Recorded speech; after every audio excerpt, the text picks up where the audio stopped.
Hey guys, I'm Dr. Tobisch with Whitefish Chiropractic. In this quick video, we're going to be talking about another form of sciatica, which actually has nothing to do with your sciatic nerve. This is often referred to as pseudo sciatica, where we have symptoms that are mimicking sciatica, symptoms that may travel or shoot down into the leg, but these symptoms are actually coming from trigger points up in the hip. So oftentimes when we have these muscular trigger points, if we press into them, kind of dig around and palpate the muscles in the hip, if we find one that we can put pressure into and it actually reproduces the symptoms that you feel in your leg, it's a pretty good indicator that these trigger points up in the hip are the culprit for the symptoms that you're feeling in your leg. And if that's the case, there's some specific things that we want to do to treat these trigger points to resolve the symptoms that you're feeling in your leg. And that's what we're going to look at next.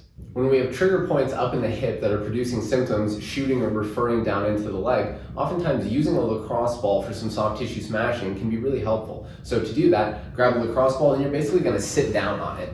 So you'll go here, then get the lacrosse ball kind of up in that area where you feel those tight, tender knots.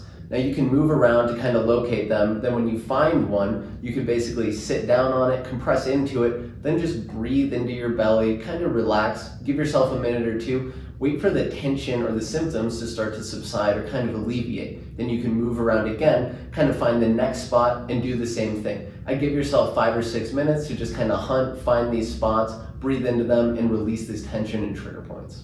After smashing the trigger points up in the hip, it's a good idea to use those muscles through a full range of motion, and a great way to do that with the muscles up in the hip and glutes is a hip airplane. So to get set up for that, you're going to be planted on your affected side. You could grab onto something for a little bit of balance so it doesn't just become a balancing act.